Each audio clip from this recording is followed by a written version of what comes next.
Ini kisah dari keluarga Pak Rama dan Bu Gendis. Orang-orang menyebut mereka keluarga cemara, harmonis, berkecukupan, dan terlihat sempurna. Pak Rama adalah seorang pengusaha properti dan investasi tanah. Bu Gendis, ibu rumah tangga yang mengurus segalanya sendiri. Mereka memiliki 3 anak. Kinan anak sulung, Kresna anak laki-laki satu-satunya, dan si bungsu Ayuni. Keluarga Jawa masih memegang tradisi. Malam Jumat berlalu dan Ayuni lahir tepat hari Sabtu. Ayuni lahir sehat, tidak menangis keras, bahkan terlalu tenang. Sejak hari itu, bisnis Pak Rama melonjak pesat.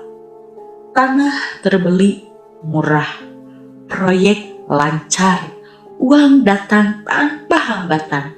Orang-orang bilang Ayuni pembawa rezeki.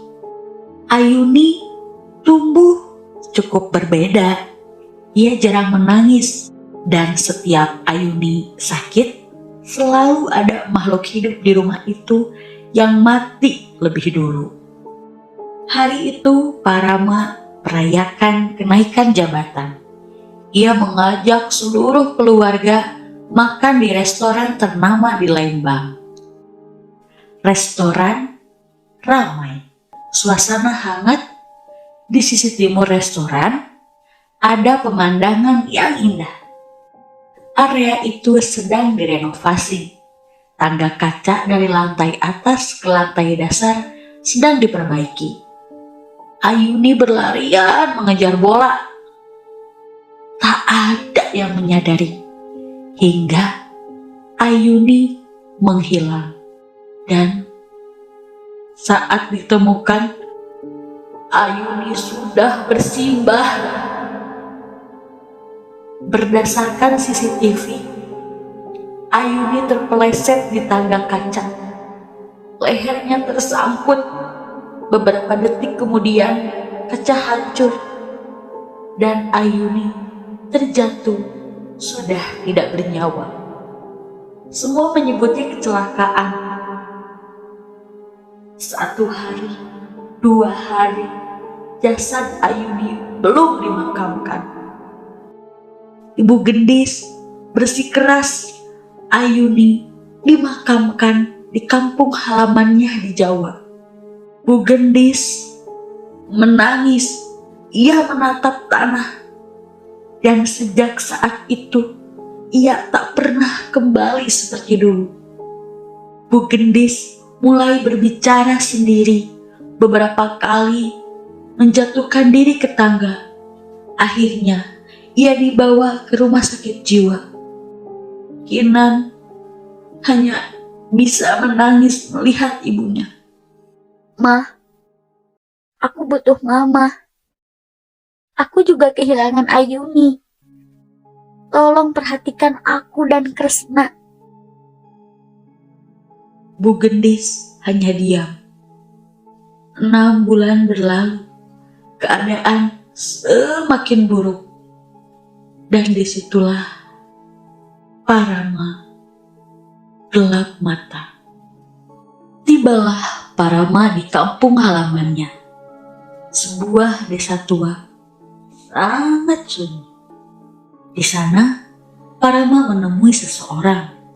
Orang yang oleh warga hanya dipanggil Mbah. "Anak apa kowe nemoni aku, Rama? Ra ana wong teka mrene tanpa sebab." "Saya kehilangan anak bungsu saya, Mbah. Anak saya meninggal, dan istri saya tidak sanggup menerima ujian ini. Saya ingin anak saya yang sudah meninggal bangkit kembali." "Anakmu mati iku pancen wis dadi kersane Gusti Allah. Ora ana manungsa sing bisa balike takdir. Nanging aku isa menehi gantine, dudu anakmu nanging wujud sing pada. Maksudnya, Mbah?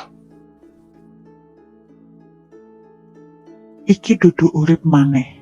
Iki mung pangantos lan perjanjine jenenge palasi. Yen kowe tetep keke siap nak jasad anakmu, siap nak getih bojomu lan getihmu dewe. Ayam cemani lan kabeh sing tak jaluk. Iki biaranku dudu anakmu. Apa kowe sanggup nampani aturane? Saya sanggup, Mbah. Yen wis kowe sing jaluk, aja pisah-pisan nyoba mbalekane. Lan aja ngalangi turuti apa wae sing dikarepake. Saya sanggup. Setelah ritual itu, Ayu datang lagi. Ia hanya hadir, dan kehadirannya perlahan merusak semuanya. Bu Gendis mulai sering tersenyum sendiri, berbicara dengan Ayuni seolah anak itu menjawab. Padahal Ayuni tidak pernah membuka mulutnya. Setiap malam, Bu Gendis duduk di tepi tempat tidur, dan Ayuni di kakinya. Selalu di kakinya. Dan setiap pagi, Ibu Gendis semakin lemah, seperti seseorang yang telah kehilangan bagian dari dirinya setiap malam. Kinan yang paling menderita. Ia tidak hanya kehilangan adik, ia kehilangan ibu, perlahan di depan matanya sendiri. Ma, jangan dengar dia. Kata Kinan suatu malam. Bu Gendis menoleh tersenyum. Ia bilang, Kamu iri. Kinan membeku. Karena Ayuni tidak pernah bicara. Kinan mulai melihat Ayuni di tempat-tempat yang tidak semestinya. Di cermin, di lorong, di belakang ibunya. Dan setiap kali Kinan menatap Ayuni, wajahnya berubah. Kadang Ayuni tersenyum, kadang wajahnya itu bukan anak kecil. Hingga suatu malam, Kinan sudah tidak kuat lagi. Ia yakin jika Ayuni hilang, ibunya akan kembali. Ia mengambil pisau dari dapur. Tangannya bergetar, bukan karena ia takut mati, tapi karena berharap ini semua segera berakhir. Di kamar, Kinan melihat Ayuni berdiri menatapnya. Ayuni tersenyum. Dan untuk pertama kalinya Ayuni berbicara. Bukan dengan suara, tapi di depan kepala Kinan. Dia bukan ibumu lagi. Kinan menjerit, menutup mata dan menusuk. Yang terjatuh bukanlah Ayuni. Bu Gendis roboh di lantai. Ayuni duduk di sudut kamar, tenang, hanya menonton. Kinan menjatuhkan pisaunya. Ia berharap tangannya menatap ibunya. Ayuni berdiri di cermin, tersenyum dan berbisik. Sekarang kamu sendirian. Dan pagi itu, Pak Rama menemukan dua jasad, istri dan anak sulungnya. Dan Ayuni duduk di kaki ranjang, tidak ada darah di tubuhnya. Ayuni tidak membunuh dengan tangannya. Ia membuat orang-orang saling membunuh demi dirinya. Pak Rama akhirnya mengerti, yang ia bangkitkan bukan anaknya, melainkan sesuatu yang hidup dari kehancuran keluarga. Setelah malam itu, rumah Pak Rama tidak lagi disebut rumah. Itu hanya bangunan yang menampung sisa-sisa kewarasan. Kresna adalah satu-satunya yang tersisa. Adik kecil yang kehilangan kakak, kehilangan ibu, dan masih harus hidup di rumah yang sama dengan Ayuni. Kresna mulai berbicara sendiri. Ia menutup telinga setiap malam karena ia mendengar suara ibunya memanggil namanya. Pak Rama tidak lagi berbicara sebagai ayah. Ia berbicara sebagai orang yang tahu semua itu adalah salahnya. Ia sering duduk di ruang tamu menatap lantai dan berkata pelan, Aku cuma mau keluargaku utuh. kalimat itu diulang setiap malam. Hingga akhirnya semuanya diketahui orang. Polisi pun datang, ambulans datang, dan rumah itu ditinggalkan. Pak Rama dimasukkan ke rumah sakit jiwa. Ia tidak menolak.